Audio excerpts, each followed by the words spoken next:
আসসালামু আলাইকুম এভরিওয়ান। বেলা শেষে তুমি গল্পের ৮ নম্বর পার্ট। তো চলো বেশি কথা না কইয়া গল্প শুরু করা যাক। এখান থেকে সবাই মিলে রিক্সা করে হোটেলে চলে গেলাম। আমি হোটেল ম্যানেজারকে আগেই বলে রাখছি আমাদের আসতে অনেক রাত হবে, এজন্য উনি একজনকে বলে রাখছে আমাদের আসতেই জন্য রুমের চাবিটা দিয়ে দেয়। চাবি নিয়ে রুমের দরজা খুলে ভিতরে গেলাম। রুমটা অনেকটাই বড় আছে, তবে ঝামেলা একটাই, এখানে 2টা বেড। আমি তো বলছিলাম যেন 2টা বেডই হয়, একটাতে আম্মু আর তুবা থাকবে আর অন্যটাতে আমি। কিন্তু কে জানতো মাইশা এসে যাবে আর একটা ঝামেলা তৈরি করে দিবে আমার জন্য। আমি নিচে বিছানা করতে করতে বললাম, আম্মু তুমি আর তুবা একটাতে থাকো আর মাইশা তুমি পাশের বেডে শুয়ে পড়ো। আমি নিচে ঘুমিয়ে গেলাম। এমনি অনেক রাত হয়ে গেছে, এত কথা বলতে পারবো না, প্রচুর ঘুম পেয়েছে, গুড নাইট এটা বলেই নিচে শুয়ে পড়লাম। সবাই সবার মতো শুয়ে পড়লো। তবে সকালে যখন আমার ঘুম ভাঙলো তখন বুকটা কেমন জানি ভারী ভারী লাগছে। ভূত পেত আবার বুকের মাঝে চেপে বসলো না তো, কেমন জানি ভয় হতে লাগলো। সকাল সকাল কি ঝামেলায় পড়লাম, ভয়ে চোখ খুলতেও পারছি না। যদি কিছু করে ফেলে, আমি আবার ভূত পেতে খুব ভয় পাই। অল্প করে চোখের পাতা মিলিয়ে দেখি, আরে এটা তো মাইশা। লাফ দিয়ে উঠে জোরে একটা চিৎকার দিয়ে বললাম, তুমি এখানে কি করো? আমি লাফ দিয়ে উঠার কারণে মাইশা অনেকটা দূরে গিয়ে পড়লো। আম্মু উঠে প্রশ্ন করলো, কি হয়েছে রে? আর মাইশা মা তুমি নিচে কেন? মাইশা কান্না সুরে বলল, আমি নিচে কেন আপনার ছেলেকে জিজ্ঞেস করেন। মাঝরাতে আমাকে টেনে নিচে নামিয়ে আনছে আর এনে এটা বলেই চুপ হয়ে গেল। ভয়ে ভয়ে বললাম, দেখো মাইশা একদম মিথ্যা কথা বলবে না। আমি তোমাকে নিচে আনছি নাকি তুমি নিজেই আসছো? মিথ্যা কথা বলো কেন? মাইশা বলল, দেখেন দেখেন আন্টি, আপনার ছেলে কি মিথ্যা কথা বলছে। এর মাঝে আম্মু আমাকে ধমক দিয়ে বলল, আমি তোর কাছ থেকে এটা আশা করব ভাবতেও পারিনি। আরে ও তো আমাদের বর্তমানে মেহমান, আর তুই এখনো তোদের বিয়েও হয় নাই। আর এর মাঝেই মাইশা উঠে আম্মুর কাছে বসে বলল, সরি আন্টি মিথ্যা বলার জন্য। আসলে রাতে আমার ঘুম আসছিল না, তাই ভাবলাম একটু আমার বরের বুকে শুয়ে দেখি ঘুম আসে কিনা। আর দেখেন নিচে শুতে কখন যে আমি ঘুমিয়ে গেলাম বলতেও পারি না। মনে মনে বললাম, এই মেয়ে তো বিয়ের আগে আমার মান ইজ্জত সবকিছু শেষ করে দিবে। বসা থেকে উঠে ফ্রেশ হয়ে বাইরে গেলাম। একটু পর রুমে যেতেই হোটেল বয় এসে খাবার দিয়ে গেল। খেটে হোটেল থেকে বের হলাম। এর মাঝে তুবা বলল, ভাইয়া এখন তাহলে আমরা কোথায় যাচ্ছি? আমি বললাম, আম্মু আর তুই মাইশাদের সাথে মাইশাদের বাসায় চলে যান, আমি একটু মিতুকে দেখে আসি, ওদের সাথে আমার অনেক হিসাব বাকি আছে। সাথে সাথে আম্মু বলল, আমরাও যাব, চল, ওকে তো আমাদেরও দেখার আছে। মাইশা চলো। মাইশা বলল, আন্টি চলেন। সবাই মিলে আমরা সেই আগের পরিচিত জায়গায় এসে দাঁড়ালাম। মাইশা হাত দিয়ে ইশারা করে বলল, এই দেখো আমার বেস্ট ফ্রেন্ড আমাদের জন্য পুলিশ নিয়ে দাঁড়িয়ে আছে। গাড়ি থেকে নেমে মাইশা গিয়ে ওর বেস্ট ফ্রেন্ডের সাথে হাত মিলিয়ে কিছুক্ষণ কথা বলল, আবার আমার দিকে ইশারা করে কি জানি দেখিয়ে দিল। আমার কাছে আসতে আসতে ওর বেস্ট ফ্রেন্ড বলল, তাহলে এটাই তোর হবু বর মিস্টার দীপু? মাইশা একটু লজ্জা পেয়ে বলল, এটাই। মাইশার বেস্ট ফ্রেন্ড আমার কাছে এসে হাত মিলিয়ে বলল, সরাসরি কি আমরা ভিতরে ঢুকে সবকিছু ওকে করে দিব নাকি? আমি বললাম, না আপনারা এখানে থাকেন, আমার একটু ওদের সাথে হিসাব নিকাশ আছে। মাইশা আমার হাত ধরে বলল, তোমার আমি একা একা ভিতরে যেতে দিব না, চলো আমিও যাব। ওয়ানেক্স হচ্ছে সবচেয়ে বিশ্বস্ত বুকমেকার, যা পিএইচডি এবং সিরিয়া অ্যাপের অফিসিয়াল পার্টনার। এই অ্যাপসে আপনি cricket, football, tennis live match দেখতে এবং তাদের স্কোর ভবিষ্যৎবাণী করে সহজেই অর্থ উপার্জন করতে পারবেন।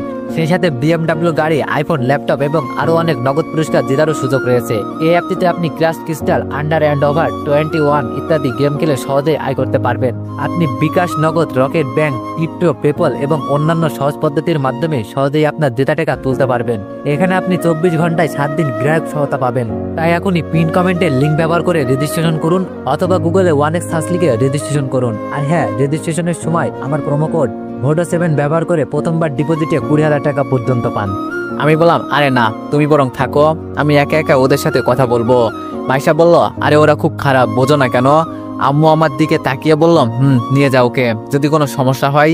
আমি সামনের দিকে হাঁটা দিলাম। কাপা কাপা হাতে কলিং বেল হাত দিতেই মাইশা বলল, ভয় হচ্ছে নাকি তোমার? আমি বললাম, এটাকে ভয় বলে না, অনেকদিন পর চেনা পরিচিত কারোর সাথে দেখা হবে তাই এমন লাগছে। কলিং বেল বাজিয়ে কিছুক্ষণ দাঁড়িয়ে আসি। প্রায় 2 মিনিট পর রিফাতের আসল বউ এসে দরজা খুলে বলল, কে? আর যখনই দেখলো আমি, তখন আর কিছু রিফাতের বউয়ের মুখে কথা নেই, একদম চুপচাপ দাঁড়িয়ে আছে। হয়তো আমি এখানে আসবো সে এটা আশা করেনি। আমি রিফাতের বউকে প্রশ্ন করলাম, এখানেই কি দাঁড়িয়ে থাকবো নাকি ভিতরে আসতে বলবেন না? রিফাতের বউ একটু তাড়াহুড়ো করে বলল, ও সরি ভিতরে আসেন ভাইয়া। আর মেয়েটাকে তো চিনতে পারলাম না। মাইশার দিকে তাকিয়ে বললাম, ও আমার সিকিউরিটি গার্ড। এটা শুনেই মাইশা কেমন জানি রেগে গেল। মনে মনে বললাম, খুব তো আমার সাথে আসতে চাইলে এখন মজা বোঝো। ভিতরে গিয়ে বসতেই রিফাত রুম থেকে বেরিয়ে এলো। রিফাতকে দেখে প্রশ্ন করলাম, কি মিস্টার রিফাত ভালো আছেন? রিফাত আমাকে দেখে কোনো রিয়াকশন করলো না, আমার কাছে বসে একটু জোরে বলল, মিতু আমাদের জন্য 2টা কফি নিয়ে আসো তো। মিতু নামটা শুনে বুকের ভিতরে কেমন জানি একটা মুসুর দিয়ে উঠল। কত সময় কাটিয়েছি ওর সাথে, আর শেষমেশ ও আমার সাথেই বেমানি করলো। একটু পর মিতু হাতে করে 2টা কফি নিয়ে ভিতরে ঢুকলো। ওকে দেখে আমি পুরোই বোকা হয়ে গেছি। ওর চেহারা একেবারেই নষ্ট হয়ে গেছে, দেখে বোঝা যাচ্ছে ওর উপর অনেক অত্যাচার করা হয়, কাজের মহিলা করে রাখছে এখানে। আমি জানতাম এমন একটা কিছু হবে, কারণ রিফাতের প্রথম বউকে আমি খুব ভালো করেই চিনি। মিতু আমাকে দেখে কফি ফেলে দৌড় দিয়ে আমার কাছে এসে আমাকে জড়িয়ে ধরে বলল, বেবি তুমি ফিরে আসছো, বিশ্বাস করো তুমি চলে যাওয়ার পর আমি একটুও ভালো নেই, অনেক বড় ভুল করেছি আমি সেটা জানি। দেখো ওরা আমার উপর অনেক অত্যাচার করেছে, এমনকি আমার পেটের সন্তানকেও ওরা মেরে ফেলেছে, ওদের ছাড়বে না তুমি। মাইশার সাথে সাথে মিতুর চুলের মুঠি ধরে বলল, কত বড় সাহস তুই আমার স্বামীকে জড়িয়ে ধরিস। আমি উঠে মাইশাকে জড়িয়ে ধরে বললাম, মাইশা ছেড়ে দাও, বেচারি এমনি অনেক কষ্টে আছে। মাইশা আমার দিকে তাকিয়ে বলল, তুমি বলছো দেখে ছেড়ে দিলাম, নইলে। মিতু কান্না করতে করতে বলল, তুমি বিয়ে করে নিয়েছো। আমি বললাম, তোর কি মনে হয় রে শালি, যদি পারতাম তোরে গলা টিপে হত্যা করতাম। এখন কেন আমাকে চাস, কেন মন থাকে না যখন পরকিয়া করিস, এখন মজা বোঝ। রিফাত আমার দিকে চোখ লাল করে বলল, তোর সাহস হয় কি করে আমার বউকে এসব কথা বলার? আর এই মেয়ে কে যে আমার বউয়ের উপর হাত তোলে? ওকে আমি মারবো কাটবো সেটা আমার বিষয়, তুই বলার কে? নাকি পুলিশ ডেকে আবার তোরে সাইজ করতে হবে? রিফাতের কথা শুনে মেজাজ আমার গরম হয়ে গেল, সাথে সাথে প্যান্ট থেকে বেল খুলে দিলাম রিফাতের গায়ে বসিয়ে। রিফাত জোরে চিৎকার দিয়ে বলল, ও মা গো। এটা দেখে রিফাতের বউ আমার দিকে তেড়ে এসে বলল, আমাদের বাসায় এসে আমার স্বামীকে মারিস, তোরে তো আজকে খাইছি। মাইশা রিফাতের প্রথম বউয়ের চুলের মুঠি ধরে ইচ্ছা মতো মারতে লাগলো, আর এইদিকে আমি রিফাতকে ইচ্ছা মতো মারতে লাগলাম। মিতু এক কোনায় চুপচাপ দাঁড়িয়ে আছে আর ভয়ে কান্না করছে। রিফাত আর ওর বইয়ের চিৎকার শুনে মাইশার বেস্ট ফ্রেন্ড সহ আমার আম্মু আর তুবা চলে আসলো। মাইশা ধরে চিৎকার করে বলছে, এখানে কেউ আসলে খুব খারাপ হয়ে যাবে, এদের আজকে আমি ছাড়বো না। অনেক মারলাম তাই রিফাতের শরীর কেটে রক্ত আসছে। মার বন্ধ করে মিতুর দিকে তাকালাম, মিতুর দিকে তাকাতেই তুবা মাইশার বেস্ট ফ্রেন্ডের হাত থেকে লাঠিটা নিয়ে এসে মিতুর গায়ে বসিয়ে দিল। বুঝলাম আজকে সব কয়টা রাগ মিটাচ্ছে। আম্মু আস্তে আস্তে মিতুর দিকে আসছে। মাইশার বেস্ট ফ্রেন্ডকে ইশারা করে বললাম, ওদের থামান, নইলে ওরা কিছু করে ফেলবে। আমি গিয়ে মাইশাকে জড়িয়ে ধরে বললাম, ওই এখন একটু শান্ত হও, আর মারতে হবে না। মাইশাকে ধরে সোফায় বসলাম। ওইদিকে আমার বোন জোরে জোরে বলছে, শালি তোরে ছাড়বো না, আমার ভাইয়ের সাথে বেইমানি করিস। মিতুর মাথা ফেটে রক্ত আসছে। মাইশার বেস্ট ফ্রেন্ড সবাইকে থামিয়ে বলল, মাইশার কারণে আজকে কিছু বললাম না, আর আমি জানি ওরা সবাই দোষী। মাইশা আমি ওদের হাসপাতালে নিয়ে যাচ্ছি, পরে সুস্থ হয়ে একেবারে জেলে নিয়ে যাব। মাইশা দাঁড়িয়ে বলল, হিসাব তো ওদের সাথে আরো বাকি আছে। আমার কাছ থেকে কাগজগুলো নিয়ে রিফাতকে বুঝিয়ে দিল কোন কাগজগুলো আসল আর কোন কাগজগুলো নকল। রিফাত বেচারা কান্না করতে করতে বলল, এটা হতে পারে না। দরজা দিয়ে একজন উকিল ভিতরে ঢুকতে ঢুকতে বলল, বাইরে তো মানুষ দাঁড়িয়ে আছে কেন? আমি হেসে বললাম, এমনি। আর ডিভোর্স পেপার নিয়ে আসছেন তো? আমি আসার সময় একজন উকিলকে বলে রাখছি সবকিছু যেন রেডি রাখে, আর এতক্ষণ যদি পুলিশ না থাকতো তাহলে হয়তো রিফাত বেঁচে যেত। বাইরে পুলিশ হয়তো কাউকে ভিতরে আসতে দিচ্ছে না। উকিল আমার দিকে তাকিয়ে বলল, সবকিছু রেডি। আর ওদের এভাবে মারলো কে? আমি বললাম, আমি মারলাম, অপরাধ করছে শাস্তি তো পেতেই হবে। ডিভোর্স পেপারটা নিয়ে সাইন করে মিতুর হাতে দিয়ে বললাম, সাইন করে দাও। মিতু কলমটা দূরে ফেলে বলল, আমার জীবন চলে যাবে তাও আমি সাইন করব না। কান্না করতে করতে বললাম, আমি ভুল করেছি, মানুষ মাত্রই তো ভুল, হয়তো না জেনে শুনে আমি একটা ভুল করে ফেলেছি। আর তুমি জানো না, তুমি চলে যাওয়ার পর ওর বউ আমার বাচ্চাকে মেরে ফেলে আর আমাকে দাসী করে রাখছে এখানে। আজকে তোমার বোন আমাকে মারলো, আর কিভাবে শাস্তি দিতে চাও আমাকে বলো? এরপরেও আমাকে তুমি ডিভোর্স দিও না, আমি মরে যাব। মাইশা তেরে এসে বলল, কি বলিস? তুই সাইন করবি না মানে? তোর বাপ দাদা 14 গোষ্ঠী সহ সাইন করবে। আমি মাইশাকে ধরে বললাম, মাইশা কি করছো এইসব? হ্যাঁ, মাথা খারাপ হয়ে গেছে তোমার? এবার আম্মু মিতুর কাছে বসে বলল, দেখো মানুষ যদি একবার পরকিয়া করে তার শাস্তি কি হয় জানো? তাকে একেবারে মেরে ফেলাম। আর তাছাড়া তুমি এখনো বেঁচে আছো, এটা তোমার সৌভাগ্য। আমি তখন যদি থাকতাম না, আমার ছেলে কি করতো? তার আগে আমি নিজেই তোমাকে মেরে ফেলতাম। ভালোভাবে বলছি সাইন করে দাও, তোমার জন্য তো আর আমার ছেলের জীবন নষ্ট হতে পারে না। যদি এখনই সাইন না করো তোমার অবস্থা খুব খারাপ হয়ে যাবে। আর কিছু বলবো না। পুলিশ ম্যাম ওর কাছ থেকে সাইন নিয়ে সবাইকে এখান থেকে নিয়ে যান। মাইশার বেস্ট ফ্রেন্ড মিতুর হাতে কলম দিয়ে বলল, তোমার সাজা আমি কমানোর ব্যবস্থা করব, এখন তাড়াতাড়ি সাইন করে দাও।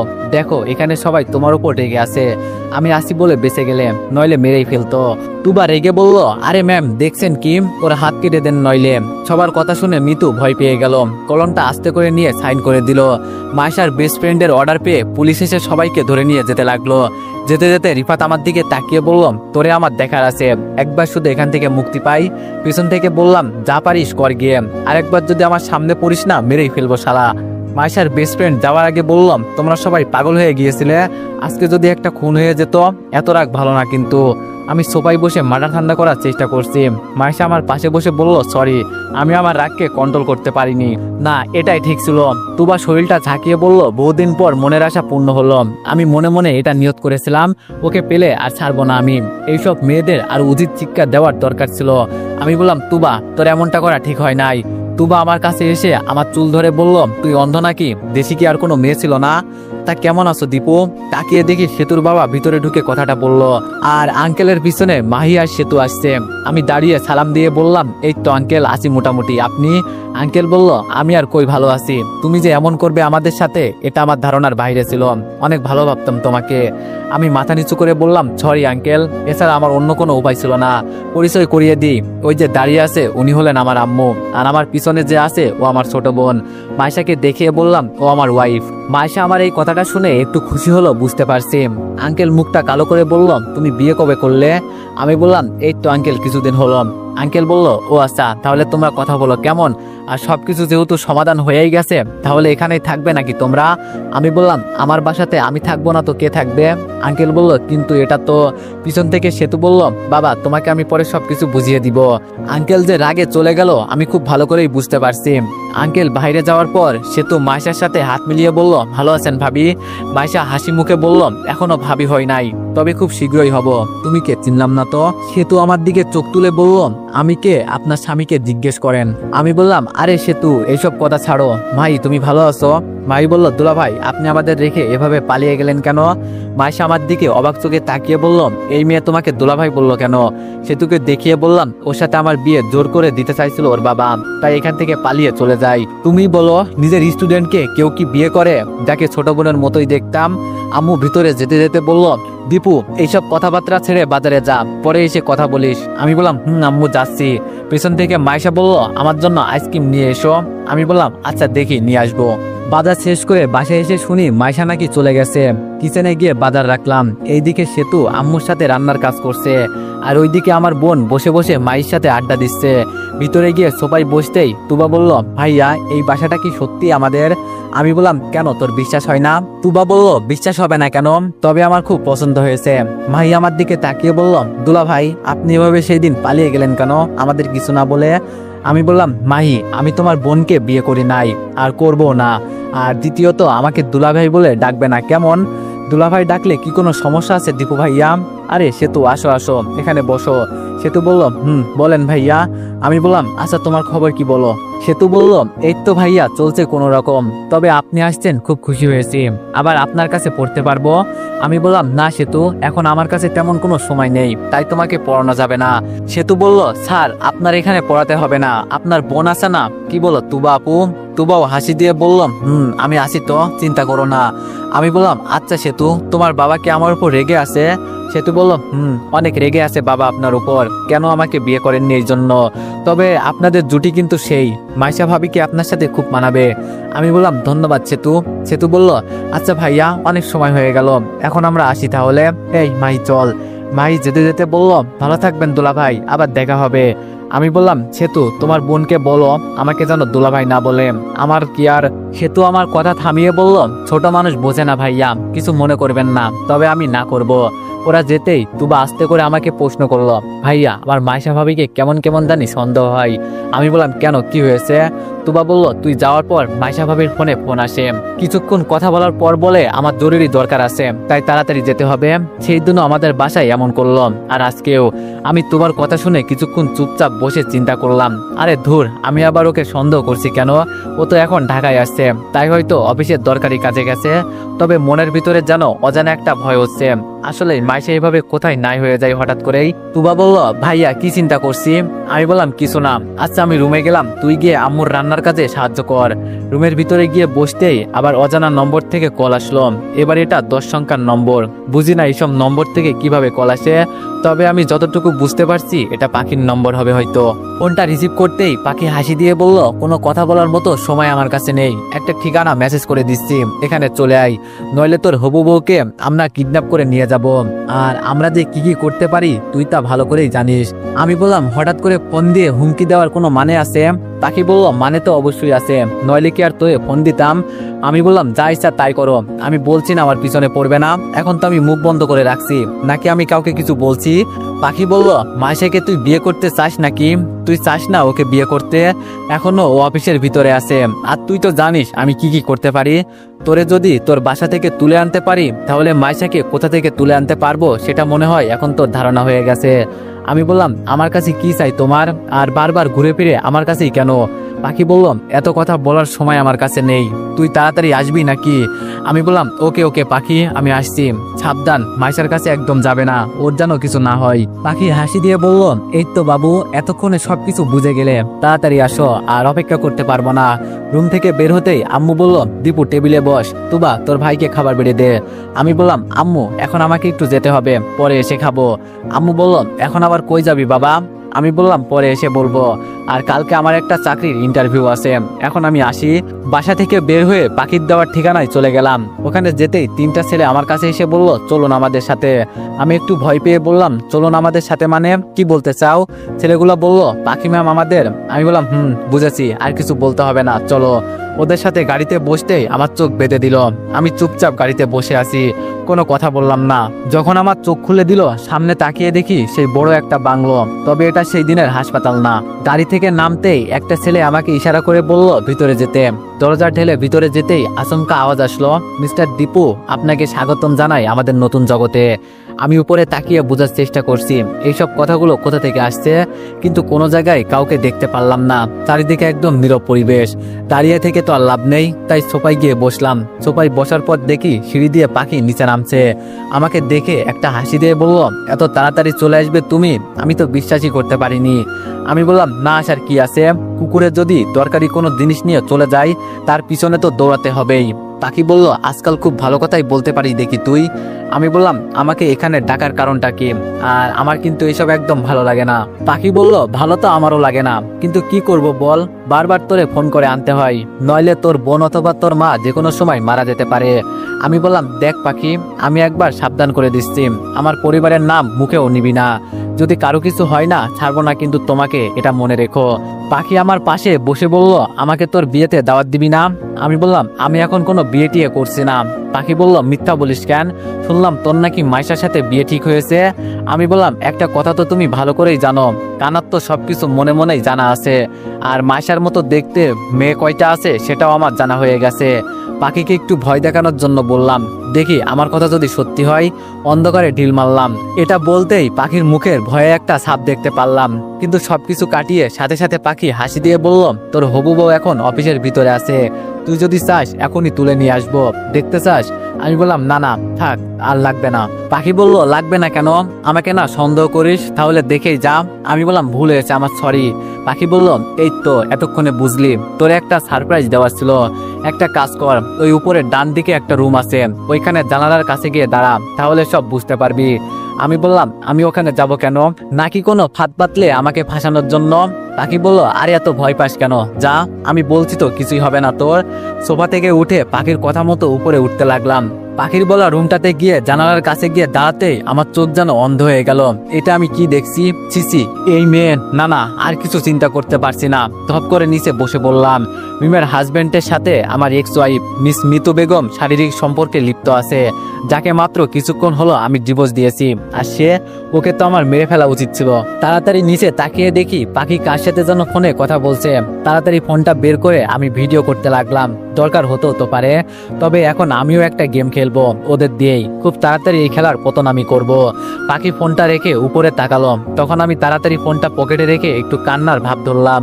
পাখির দিকে তাকাতেই ইশারা করে বলল, এখন নিচে আয়। নিচে নামতেই পাখি বলল, তো কি দেখলি? সারপ্রাইজ ভালো লাগছে নাকি তোর? যার সাথে তোর কিছুক্ষণ আগে সবকিছু শেষ হয়ে গেছে সে আজকে অন্য কাউকে সঙ্গ দিচ্ছে, এমন মেয়েদের বাঁচিয়ে রাখলি কেন? আমি বললাম, শুধু মিতুর কথা বললে কেন? এখানে তো তুমিও আসো। আমার মনে হয় মিমের হাজবেন্ড তোমার সাথেও। আমাকে আর কিছু বলতে না দিয়ে পাখি আমাকে লাথি মেরে দূরে ফেলে দিল আর চিৎকার করে বলল, ওই তোরা কই, তাড়াতাড়ি এই শালাকে ধরে সাইজ কর। এটা বলতেই 8-10টা ছেলে এসে আমাকে ইচ্ছা মতো মারতে লাগলো। এখন আমি প্রায় আধমরা হয়ে গেছি। পাখি ইশারা করে বলল আমাকে মারা বন্ধ করতে। আমার কাছে এসে পাখি আমার গালে আলতো করে একটা থাপ্পড় দিয়ে বলল, তোর এত বড় সাহস কি করে হয় আমার নামে উল্টাপাল্টা চিন্তা করিস? তুই হয়তো এটা জানিস না, এটা আমারই তৈরি করা একটা গেম। আর ওই শালার সাহস আছে যে আমার গায়ে টাচ করবে, মেরে ফেলবো না? ও তো আমাকে এমনি আরো ভয় পাই, কারণ ওর থেকে আমি আরো নেমো খারাপ। তুই বেঁচে আছোস এখনো ওই কারণে, কারণ তুই মাসার হবু স্বামী। তুই মারা গেলে ও হয়তো ভেঙে পড়বে আর কান্না করতে করতে বেচারের মুখের অবস্থা নষ্ট করে দিবে। পরে আমার সাথে যদি চেহারারই একটু ডিফারেন্ট হয়, এই জন্য এখনো তুই বেঁচে আছোস। মিমের হাজবেন্ড মিতুকে জড়িয়ে ধরে নিচে নামতে নামতে বলল, আরে পাখি, তুমি সব সময় ওকে নিয়ে পড়ে থাকো কেন? আজকে ওর জন্য বড় একটা সারপ্রাইজ আছে, কই রে তোরা নিয়ে আয়। এটা বলতে একটা লাভের মতো চিহ্নের লোহার জিনিসকে আগুন দিয়ে পুড়িয়ে লাল করে আনছে। এটা দেখে আমার খুব ভয় হতে লাগলো। আমি ভয়ে ভয়ে পাখির দিকে তাকিয়ে বললাম, এমনটা করো না পাখি, আমি মরে যাব। পাখি হাসতে হাসতে বলল, এত সহজে তুই মরবি না, তোর তো কুত্তার ভাগ্য। এত করে তোরে মারতে চাই তাও মরিস না, তবে এতটা পরিমাণে তোরে কষ্ট দিয়ে মারবো বলার বাহিরে। ছেলেটা এসেই কোনো কথাবার্তা নেই, সরাসরি আগুনে পুরানো লোহার লাভটা আমার বুকের মাঝে ধরে দিল। ধরে একটা চিৎকার দিয়ে বললাম, ও মাগো, মরে গেলাম আমি। পাখি আমার মুখ চেপে চোখ লাল করে বলল, শালা কোনো কথা বলবি না, নইলে আজকে সত্যি সত্যি তোরে মেরে ফেলবো। প্রায় 10 মিনিট হয়ে গেল, যেন তো মরার মতো মাটিতে পড়ে আছি। শরীরে শক্তি যেন নিমিষে শেষ হয়ে গেল, উঠে দাঁড়াতে পারছি না। মিমের হাজবেন্ড আমার মাথার কাছে বসে মিতুকে দেখিয়ে বলল, ভালো করে তাকিয়ে দেখতো, একে চিনতে পারিস কিনা? আমি চোখ বন্ধ করে আস্তে করে বললাম, কিছু কিছু বেঈমান মানুষকে নাচে নাই ভালো, শুধু ওকে নিজ হাতে মারতে পারিনি, এটাই আমার একটা আফসোস। এটা শুনেই মিতু আমাকে জোরে একটা চড় দিয়ে বলল, শালা তোরে তো আমি মনটা চাই কি করি জানিস? তোর সাথে এমনটাই হওয়া উচিত ছিল। এখন দেখ আমি কোথায় এসেছি, আজকে আমার টাকা পয়সার অভাব হবে না। মিমের হাজবেন্ডের দিকে তাকিয়ে বললাম, অনেক ভালো বলতো মিম আপনার নামে, বলতো আমার স্বামী অনেক ভালো, এমন স্বামী পাওয়া আমার ভাগ্যের বিষয়। মিমের হাজবেন্ড বলল, এই তোর সাথে আমার বইয়ের কি সম্পর্ক ছিল বলতো? সবসময় তোর নামই বলে। আজকে 3 দিন ধরে ওকে এমন জায়গায় রাখছি, এখন শুধু বাঁচার জন্য ছটফট করছে। মিতু চলো, আজকে তোমাকে নতুন কিছু শেখাবো, তবে শর্ত একটাই, আমাকে শুধু ওই বিছানায় একটু সুখ দিতে হবে। মিতু হাসি মুখে বলল, ও বেবি, এইসব তোমাকে চিন্তা করতে হবে না, টাকার জন্য আমি সবকিছু করতে পারি। আর এখন থেকে তুমি আমার সাথে যা ইচ্ছা তাই করতে পারো, স্বাধীন করে দিলাম তোমাকে। মিমের হাজবেন্ড যেতে যেতে বলল, বেচারাকে এত কষ্ট দিও না, আর অনেক কষ্ট পেয়েছে ও, তবে ওকে বলো ওর বিয়ের দাওয়াত আমরা সবাই যেন পাই, নইলে সবকিছু তামা করে দিব। আর পাখি, একটা বিষয় মাথায় রেখো, আমাদের আরো সতর্ক হতে হবে। আমার মনে হচ্ছে আমাদের উপর কেউ একজন আড়াল থেকে নজর রাখছে। এটা বলে ওরা চলে গেল। পাখি আমার দিকে তাকিয়ে বলল, খুব কষ্ট হয়েছে না তোর? আমি বললাম, একটা প্রশ্ন করতে পারি? পাখি বলল, বলো। আমি বললাম, মিতুকে এখানে নিয়ে আসলে কেন? পাখি বলল, ও কি এখন তোর কিছু হয়? ওর জন্য তোর এত চিন্তা কেন? আমি বললাম, যদি মেরে ফেলতে চাও তো মেরে ফেলো, নইলে কুকুরের কামড় কিন্তু সহ্য করতে পারবে না। পাখি বলল, সেটা শুধু তোর মুখের কথাই আছে, কাজে কামে কিছুই নাই। পাখি আমার গালের রক্ত মুছে একটা কিস করে বলল, খুব কিউট চেহারা তোর, দেখে খুব মায়া লাগে আমার, কিন্তু এরপরও মারতে হয়, কি করব বল? তুই একবার ওখান থেকে পালিয়ে এসে খুব বড় ভুল করলি, তবে আজকে তোরে আমি মারতে চাইনি, কিন্তু আমার নামে উল্টাপাল্টা কথা বললি কেন? আমি তো মিমের হাজবেন্ডকে ভালো করেই চিনি, আর এইসব পুরো কাজকর্ম আমি নিজেই চালাই। এই শালায় তো শুধু টাকার জন্য আমার পিছনে পড়ে আছে, শুধু একাই বিজনেস করতে পারবো না বলে ওকে সাথে রাখি, নইলে তো কোন দিনই লাথি মেরে বিদায় করে দিতাম। আমি পাখিকে ধরে আস্তে করে উপরে উঠে বললাম, এই গেম কোনো না কোনো একদিন শেষ হবে পাখি, এটা মনে রেখো, কেউ পারুক আর না পারুক আমি এটা শেষ করব। পাখি হাসতে হাসতে বলল, তুই নিজেই তো বাঁচতে পারিস কিনা তা জানিস না, আবার তুই কিভাবে আমাদের সামনে এসে দাঁড়াবি? আর তুই তো অনেক বড় বেঈমান, সেই দিন আমাকে আই লাভ ইউ বলে অন্য একজনকে বিয়ে করে নিচ্ছিস, এটা কি ঠিক বল? আমি বললাম, বিয়ে করবে আমাকে? পাখি বলল, সত্যি তোর কলিজা আছে বলতে হবে, এত কিছু হওয়ার পরও বলিস বিয়ে করবি আমাকে, লজ্জা করে না? 2 দিন পর তোর বিয়ে। আমি বললাম, আমি তো কাউকে ভালো করার জন্য এই কথা বলছি, এতে কোনো দোষ নেই, তবে তোমার মতো মেয়ের কোনোদিন বিয়ে হবে না, এই কথাটা আমার কথার সাথে মিলিয়ে নিও। পাখি বলল, ও তাই নাকি, আমার বিয়ে হবে না? আর কয়েকটা দিন অপেক্ষা কর। তোর আমি কাকে কি বলছি, তুই এখান থেকে তাড়াতাড়ি চলে যা। তো এভরিওয়ান, নেক্সট পার্টের জন্য সবাই অপেক্ষা করো, আর সবাই একটু বেশি বেশি লাইক আর কমেন্ট করে দিও। তোমরা তো কেউ লাইক কমেন্ট করতে চাও না, তো তোমাদের একটা কথা বলি, অনেক কষ্ট করে ভিডিওগুলো বানাই, তোমরা যদি লাইক কমেন্ট নাই করো তাহলে আমার কেমন লাগবে। তো আশা করি তোমরা এবার থেকে এগুলা করবা। ধন্যবাদ।